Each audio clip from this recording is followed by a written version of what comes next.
ছোট্ট একটি জীবন নিয়ে এসেছি। আমরা এই জীবনের মধ্যে দেখি আমাদের পার্শ্বের অনেক লোক অতি সহজেই সফল হয়ে যাচ্ছেন, এবং তারা অতি সামান্য থেকে সামান্য পরিবার থেকে উঠে এসে, গরিব থেকে গরিব পরিবার থেকে উঠে এসে এখন তারা অতি দ্রুত সফল হয়ে যাচ্ছে, এবং তারা মাসে এমন এমন টাকা ইনকাম করছে যেগুলো আমরা বছরে ইনকাম করতে পারি না।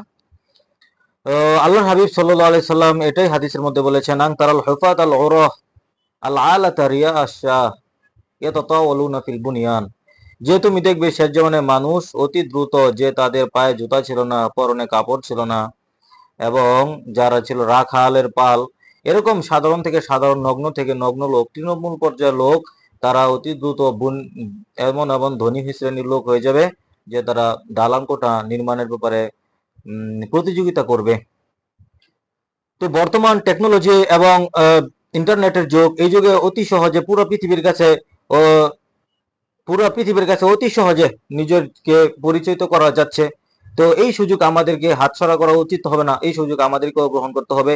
এই জন্য আমাদের লেগে থাকতে হবে যে কোনো একটি বিষয়, আমার যে বিষয় ট্যালেন্ট এবং অভিজ্ঞতা রয়েছে, যে বিষয় আমার অভিজ্ঞতা বাস্তবসম্মত রূপ হয়েছে, আমি সেটা নিয়ে, এবং সেটা নিয়ে আমি আলোচনা করব, মানুষের সামনে উপকার করার চেষ্টা করব। এতে মানুষ উপকৃত হলে ইনশাল্লাহ আমারও এবং আপনারও, যার যে অভিজ্ঞতা আছে সে নিয়ে ইনশাল্লাহ আমরা অতি সহজে এই সফলতার পথে আমরা অগ্রগামী হতে পারবো। সেই জন্য আমরা যে কোনো একটি বিষয় আমরা অভিজ্ঞতা রয়েছে সেই বিষয় নিয়ে আমরা লেগে থাকি, যে কোনো বিষয় হতে পারে, এটা লেগে থাকার সাথে ইনশাল্লাহ আমরা অতি সহজে সফলকাম হব। এই জন্য সফলতার জন্য পরিশ্রমের কোনো বিকল্প নেই। যত বেশি পরিশ্রম তত বেশি সফলতা। সফলতার জন্য আমরা একটা